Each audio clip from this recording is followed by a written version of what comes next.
My name is Maryam Jafri. Product Recall and Index of Innovation is a work that I began in 2014 and finished up in 2015. The concept is I was researching a lot of products in American consumer culture from the 70s, 80s, 90s that had failed for one reason or the other. Products that either didn't meet consumer demand or were taken out of circulation because of health reasons. An example would be, for example, there was a diet candy called AIDS, and that was very popular in the 50s, 60s, 70s. It had speed in it. It was very popular with women.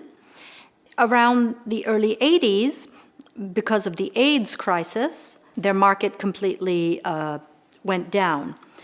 Even though AIDS was spelled AIDS, but people associated it with AIDS, and also because this diet candy had unfortunate kind of ads like AIDS keeps you thin, lose weight with the aid of AIDS. So I'm tracing these kinds of failures or ruptures within kind of vernacular consumer culture.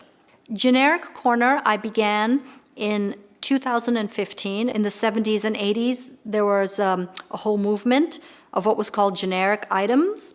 You would get them in supermarkets, and it was these no-name brands. And the idea was that you eliminated all marketing, all design, and all advertising, and that savings went directly to the consumer. So these were very for poor people. And now, of course, the irony is that a lot of them, particularly from a design perspective, look very interesting because they're so different from typical colorful consumer packaging. I'm always interested in the social and historical significance of historical structures, economic structures, but I'm also very interested in art history, and I was very interested in pop art.